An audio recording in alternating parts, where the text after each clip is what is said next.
Ya, kita mulai ya. Bismillahirrahmanirrahim. Assalamualaikum warahmatullahi wabarakatuh. Waalaikumsalam warahmatullahi wabarakatuh. Ya, terima kasih atas kehadiran kalian dalam pembelajaran melalui Google Meet hari ini. Pada hari ini kita akan belajar mengenai teks deskripsi. Pada pertemuan yang lalu kita telah membahas ciri-ciri yang terdapat dalam teks deskripsi. Nah, untuk hari ini kita akan menganalisis tentang ciri deskripsi aspek kebahasaan. Pak Guru menampilkan, silakan diperhatikan slide.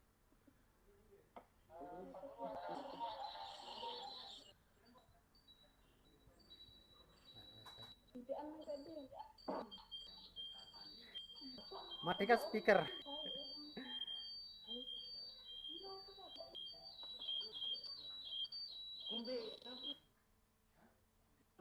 Matikan speaker dulu. Ya.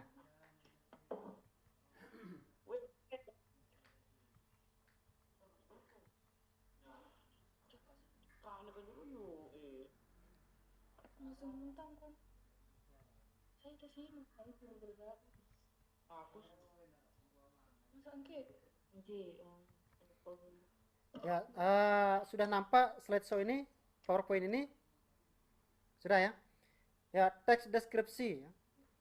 Kompetensi dasar 31 mengidentifikasi informasi dalam teks deskripsi tentang objek yang didengar dan dibaca.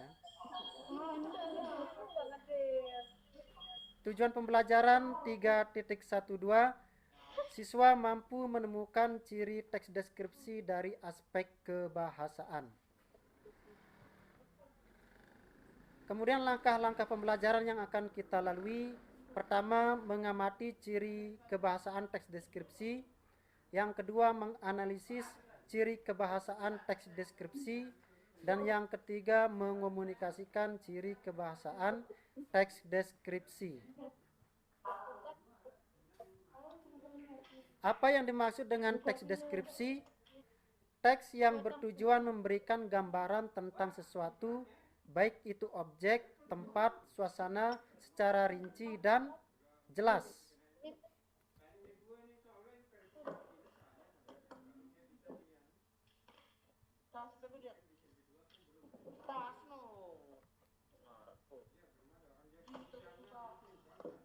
Oke. Berikutnya, ciri kebahasaan teks deskripsi dari segi kebahasaan.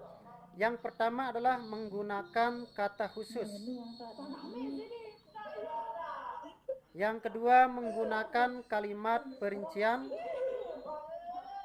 Yang ketiga, menggunakan kalimat citraan.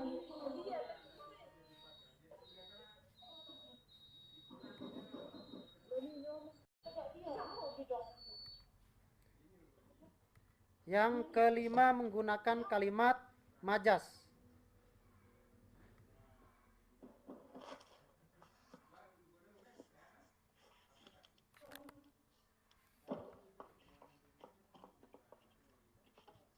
Hadir semua?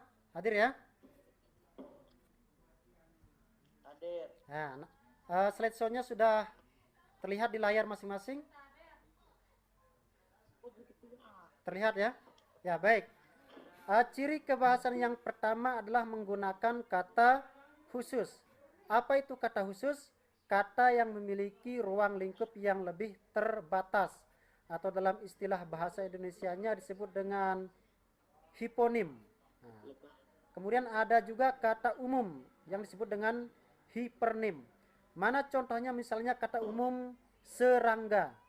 Kemudian kata khususnya di sini adalah contohnya adalah kata lebah. Nah, kira-kira serangga ini berhubungan dengan apa saja? Misalnya yang pertama ada kata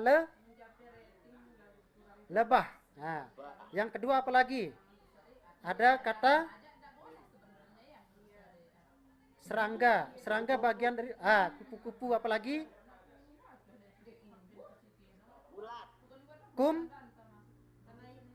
Kumbang. Ya. Yang berikutnya capung. Nah, itu kata khusus. Nah. Ciri yang kedua menggunakan kalimat perincian. Apa itu kalimat perincian? Menjelaskan kalimat yang lain yang lebih umum. Mana kalimat umumnya? Ibuku adalah wanita yang sangat baik. Nah, ini biasanya kalimat umum ini biasa berada di awal paragraf.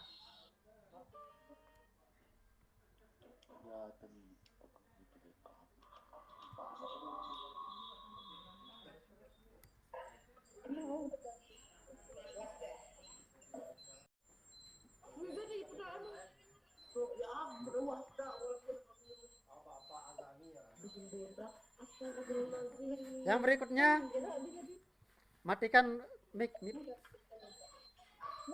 Matikan mic-nya. Matikan mic terlebih dahulu.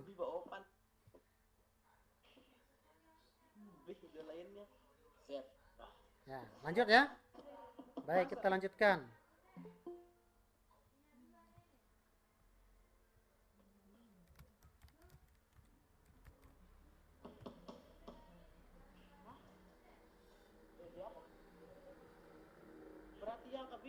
Oke.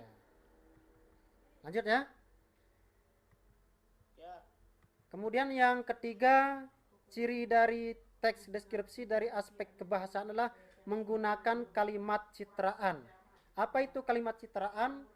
Kalimat yang berusaha menggugah citraan pembaca. Apa saja citraan pembaca? Yang pertama adalah menggunakan penglihatan. Yang kedua menggunakan pendengaran. Dan yang ketiga menggunakan perasaan atau perabaan. Mana contoh yang menggugah citra penglihatan? Kelinci kesayanganku ini memiliki mata coklat seperti madu. Nah, mata coklat seolah-olah kita bisa melihat secara langsung. Nah, itu ya, citra penglihatan. Lalu yang kedua ada namanya citra pendengaran. Dan yang ketiga ada namanya citra perasaan. Yang keempat, aspek kebahasaan yang keempat adalah menggunakan kata beremosi yang lebih kuat. Nah, kata yang bersinonim dengan emosi kuat misalnya kata kemolekan. Nah, misalnya seperti apa ya kata yang beremosi kuat? Misalnya menggunakan paras dan wajah. Nah, lebih beremosi kuat menggunakan kata paras. Nah, paras biasanya identik dengan tampan. Nah, ini paras. Apalagi misalnya kata jelita. Jelita lebih beremosi kuat dibandingkan dengan kata cantik. Nah, ini ya, ada emosi kuat. Nah, itu ya. Yang berikutnya kalimat bermajas. Apa itu? Kalimat yang menyampaikan sebuah pesan secara imajinatif dan kias. Nah, mana contoh kata kalimat bermajas? Jika makan mulutnya komat kamit seperti sedang berdoa. Nah, dari kalimat ini kita bisa menyimpulkan bahwa kalimat tersebut menggunakan majas personifikasi.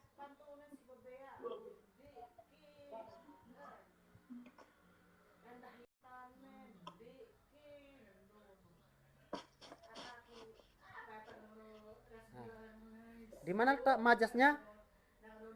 Seperti sedang berdoa. Di sini yang dibilang berdoa adalah seekor kelinci. Padahal yang bisa berdoa hanyalah seorang manusia. Jadi menggambarkan seekor kelinci berperilaku seperti manusia disebut dengan majas personifikasi.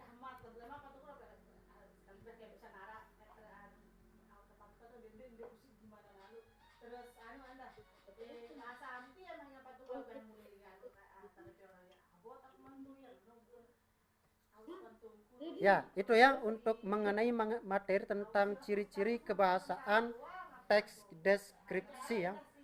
agar pekerjaan atau tagihan-tagihan atau tugas ini lebih jelas dikerjakan, maka Pak Guru akan menampilkan lembar kerja siswa yang disebut dengan LKPD ya.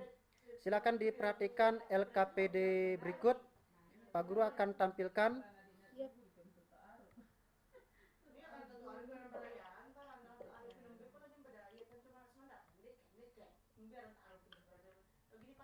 Pak Guru akan tampilkan LKPD-nya.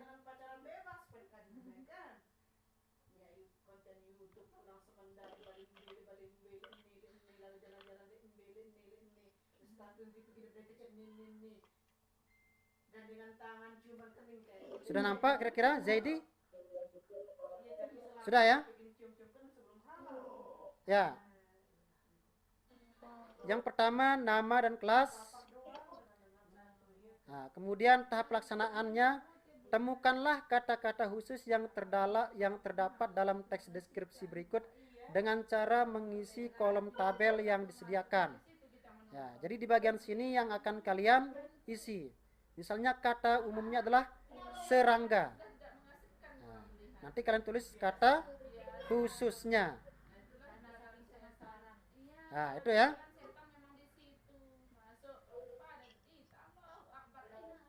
Nah, kemudian yang nomor 2, tulislah kalimat rincian. Nah, ini. Kalimat rinciannya yang ini, kemudian kalimat umumnya ini, dan kalimat rinciannya yang ini. Yang nomor 3 demikian juga. Cari kalimat yang menggunakan citraan.